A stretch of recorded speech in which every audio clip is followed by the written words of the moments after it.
You've probably seen it before, right? Water baptism? On the surface, it looks pretty simple, just someone being lowered into water and brought back up.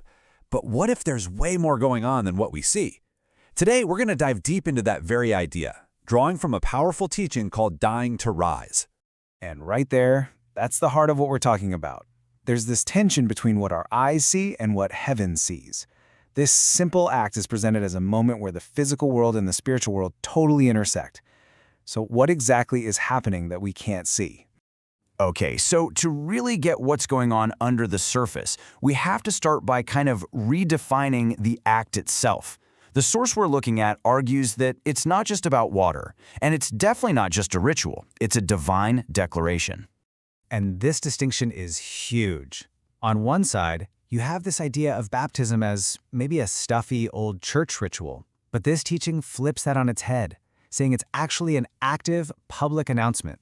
The real key here is that the miracle, the salvation, it's already happened on the inside.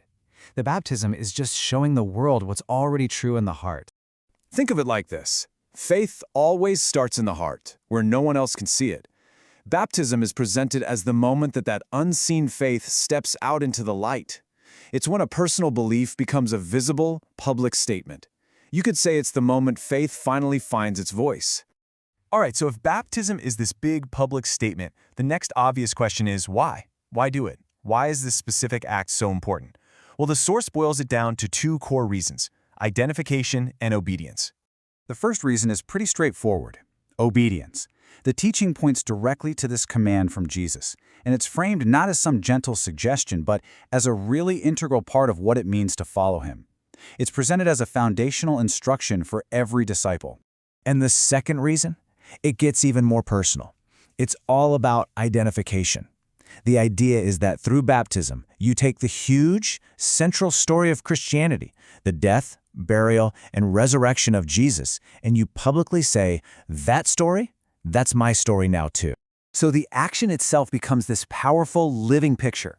Going down under the water represents a burial. You're dying to your old self, your old way of living. And then breaking back up through the surface, that's a resurrection. It symbolizes a totally new life. It's a whole story told not with words, but with water. Okay, but here's the thing. For that whole picture to really work, how you do it actually matters. A lot. Why go all the way under the water? Let's unpack the meaning behind the action of immersion itself, which the sermon calls dying to rise. Well, the answer goes right back to the original language. The Greek word that we translate as baptize is baptizo, and it doesn't mean to sprinkle or to pour. It literally means to dip, to immerse, or to submerge something completely. So the practice is meant to directly reflect the word's original meaning. You see, the symbolism is completely locked into the action. As the teaching points out, you can't really bury someone by just sprinkling a little bit of dirt on their head, right? For the powerful picture of death and resurrection to be complete, there has to be a full burial, and that means going all the way down. All right, so we've talked a lot about what baptism is. But you know what's just as important? Talking about what it isn't. The source is super careful to clear up some common misunderstandings that can give the act a kind of magical power it was never meant to have. And here's the main takeaway, the big clarification. Baptism is a response to salvation, it's not the cause of it. The water doesn't wash away your sin, and the act itself doesn't save you. And I think this last point is so crucial. Baptism is a declaration of your new direction, not your perfection. It's for people who know they're not perfect, but have decided to head in a brand new way. So if baptism is the public announcement of a private belief, well, that kind of brings up a big question about timing, right? Like, which one is supposed to come first? The sermon lays out a very specific, consistent sequence found in the Bible. And the pattern we see is always the same. Belief first, then baptism. Step one is what happens on the inside. A person understands the message and makes that personal decision to follow Jesus. Step two is the external action that follows, the public declaration of that private choice. Now, as soon as you say belief comes first, a light bulb goes on for a lot of people, and they ask this exact question. Wait, what if I was baptized as a baby or as a little kid before I could really make that choice for myself? It's a great question, and the source addresses it directly. And the answer really comes down to this simple idea. Baptism is meant to be your personal yes to Jesus. The argument is that since it's a public declaration of your own faith, it's not something someone else can do for you, especially before you're old enough to even understand what you're saying yes to. So let's wrap this up with a huge shift in how we look at this whole thing.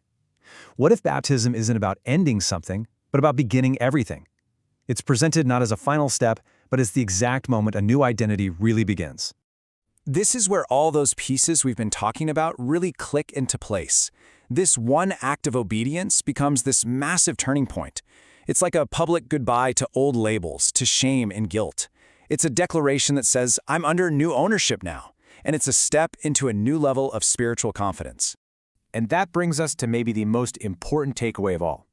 So often, we can think of baptism as the finish line, right? Like it's a graduation for people who have it all figured out. But according to this teaching, it's the exact opposite. It's the starting gate.